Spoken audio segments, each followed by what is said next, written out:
Assalamualaikum warahmatullahi wabarakatuh. Saya dari kelompok 6 akan mempresentasikan hasil kerja dari kelompok kami. Kelompok kami beranggotakan saya Ilham Adiwinata, selanjutnya Sinta Dwi Utaminingsih, selanjutnya Marcelia Wahyu Ria Indrianti, dan yang terakhir Adila Diah Bubaningrum. Kelompok kami mendapatkan materi yang berjudul Karakteristik dan Pembelajaran IPA SD. Materi ini ada 6 aspek. Yang pertama, pengertian IPA. Yang kedua, ruang lingkup IPA. Yang ketiga, karakteristik IPA. Yang keempat, hakikat IPA. Yang kelima, cara belajar dan membelajarkan IPA.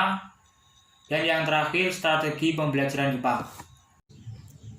Yang pertama, pengertian IPA adalah suatu kumpulan pengetahuan yang tersusun secara sistematis tentang gejala alam.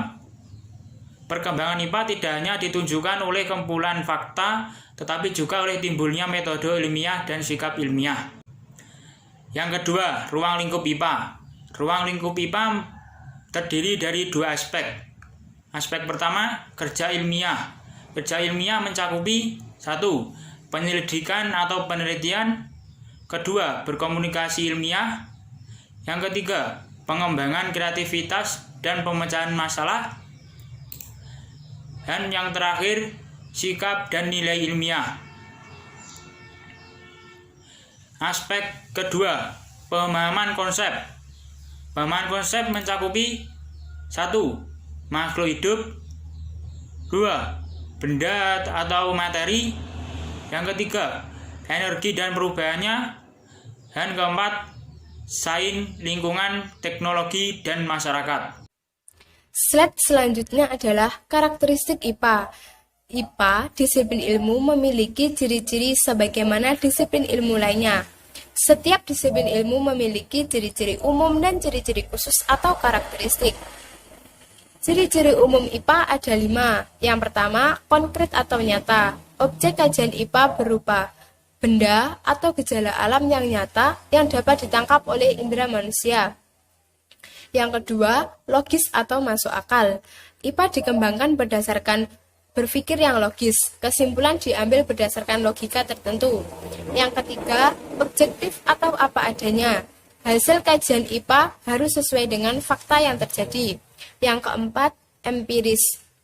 Pengamatan nyata yang orang lain juga dapat merasakannya, serta dibuktikan kebenarannya secara ilmiah. Yang kelima, sistematis. Hasil kajian IPA didasarkan pada langkah-langkah yang sistematis atau berurutan. Adapun ciri umum dari suatu ilmu pengetahuan adalah himpunan fakta serta aturan yang menyatakan hubungan antara satu dengan lainnya. Fakta-fakta tersebut disusun secara sistematis dan dinyatakan dengan bahasa yang tepat dan pasti, sehingga mudah dicari dan dimengerti untuk komunikasi. Selanjutnya adalah ciri khusus karakteristik IPA dalam pembelajaran di sekolah dasar. Ada 5 macam. Yang pertama yaitu mempunyai nilai ilmiah. Yang kedua, merupakan suatu kumpulan pengetahuan yang tersusun secara sistematis.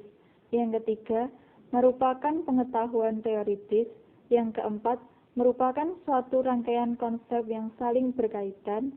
Yang kelima, meliputi 4 unsur yaitu produk, proses, aplikasi, dan sikap.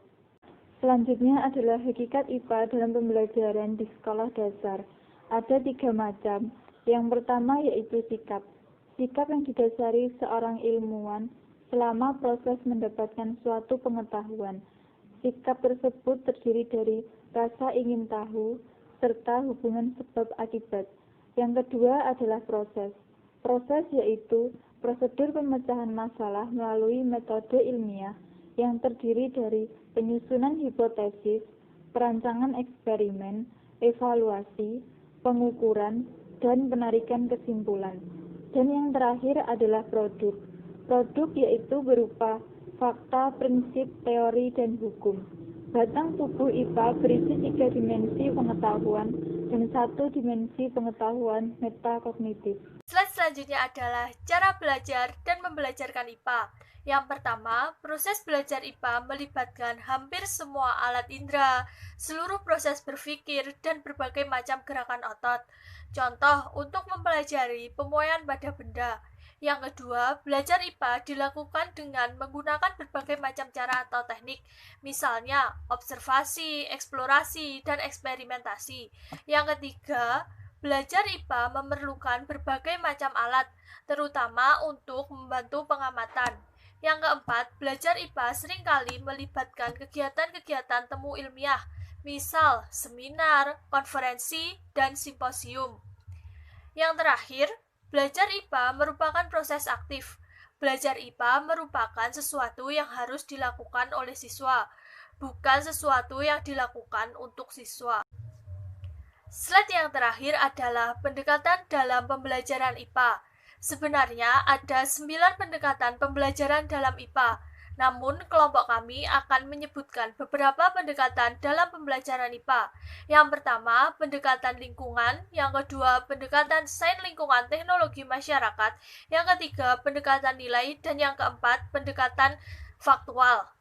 Sekian presentasi dari kelompok kami.